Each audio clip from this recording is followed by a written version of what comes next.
नमस्कार। आज आपण बांबू बायोमास पॅलेट किंवा बांबू एनर्जी पॅलेट्स ह्याच्याबद्दल थोडी माहिती घेणार आहोत। बांबू हे एक नैसर्गिक कोकणामध्ये उपलब्ध असणारं अशी एक वनस्पती आहे, ज्याच्या विविध जाती आणि प्रजाती ह्या आपल्या कोकण विभागामध्ये फार मोठ्या प्रमाणावर आढळतात। या बांबूंपासून आपण पर्यावरणपूरक अशा इंधनाची आपण निर्मिती करू शकतो। लागणाऱ्या इंधनांमध्ये प्रामुख्याने कोळशाचा वापर फार मोठ्या प्रमाणावर केला जातो, पण ह्या कोळशाला एक पर्याय म्हणून आपण बांबू बायोमास पॅलेट्स हे आपण बनवू शकतो। तर त्याबद्दलच्या प्रक्रियेची माहिती आपण आज घेणार आहोत। बांबू बायोमास पॅलेट बनवण्यासाठी बांबूची काठी जी आहे ते सर्वप्रथम छोट्या तुकड्यांमध्ये कन्वर्ट करून घेतो। त्यासाठी बांबू क्रॉस कटिंग मशीन ह्याचा वापर करून बांबूचे जे आहेत ते 3 ते 4 इंच आकाराचे छोटे तुकडे करून घेतो। ते तुकडे आहेत बांबू चिपिंग मशीन।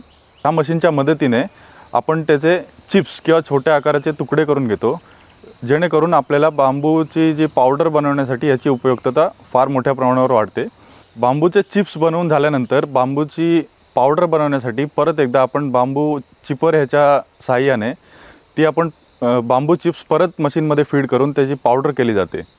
ही तयार झालेली पावडर प्रथमतः पूर्ण सुकवून घेतली जाते, ज्याच्यामुळे त्याचं मॉइश्चर कंटेंट जे आहे ते खूप कमी होईल आणि पॅलेट बनवण्यासाठी सहायता होईल।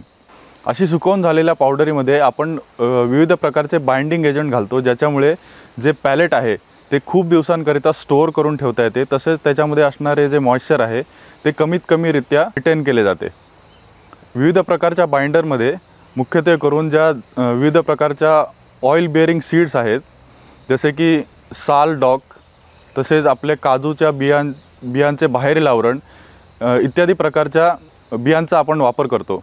जे बाइंडर आहेत ते आपण साधारणपणे 8 ते 10% टोटल जे आपलं वजन आहे त्याच्या प्रमाणात आपण घेतो आणि ते आपल्या बांबूच्या पावडरमध्ये मिक्स करतो। मिक्स करून झाल्यानंतर ही पावडर आपण बांबू पॅलेट मेकिंग मशीन ह्याच्यामध्ये डायरेक्टली वापरतो आणि त्याच्यामधून शेवटी सिलेंड्रिकल आकाराचे असे पॅलेट तयार होतात। बांबू पॅलेट मशीनच्या आधारे आपण बांबू भुसा आणि बाइंडर जो आपण वापरलेला आहे त्याच्यावर खूप मोठ्या प्रमाणावर टेम्परेचर आणि प्रेशर टाकून त्याच्यापासून आपण छोटे आणि हाय डेन्सिटी असे पॅलेट बनवू शकतो। बांबू पॅलेटचे महत्त्वाचे असे ॲडव्हांटेजेस म्हणजे ते पर्यावरणपूरक आहे, एक स्वच्छ इंधन आहे आणि तसेच त्याचा जो कॅलरीफिक व्हॅल्यू आहे तो नॉर्मल लाकडापेक्षा खूप जास्त असतो। साधारणपणे 4500 किलो कॅलरीजपर्यंत ह्याचा कॅलरीफिक व्हॅल्यू असतो। त्याच्यामुळे हे खूप मोठ्या प्रमाणावर जो कोळसा आहे त्याच्यासाठी एक चांगली अशी रिप्लेसमेंट म्हणून पुढे येत आहे। ह्या बनवलेल्या बांबू पॅलेट्सचा वापर मुख्यतः वेगवेगळ्या प्रकारच्या बॉयलर्स तसेच इंडस्ट्रियल ॲप्लिकेशनमध्ये जिथे हीटची गरज आहे किंवा उष्णतेची गरज आहे तिथे जाळण्यासाठी वापरण्यात येतो।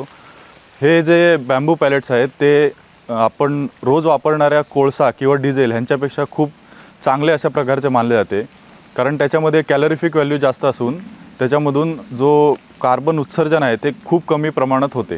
बांबू बायोमास पॅलेट ह्याची किंमत साधारणपणे 13 ते 15 रुपये प्रति किलो एवढी येते। बांबू बायोमास पॅलेट हे लघु उद्योग किंवा गृहउद्योग ह्यांच्यामध्ये सुद्धा आपण बनवू शकतो आणि ह्याच्यामध्ये विविध प्रकारच्या रोजगाराच्या संधी ह्या उपलब्ध होतात। मार्केटमध्ये आत्ता सध्या कोळशाला रिप्लेसमेंट म्हणून ह्याची खूप मोठी डिमांड आहे। हा व्हिडिओ आपणास आवडला असल्यास आपल्या डॉक्टर बाळासाहेब सावंत कोकण कृषी विद्यापीठाच्या चॅनलला शेअर करा, लाईक करा आणि सबस्क्राईब करा। धन्यवाद।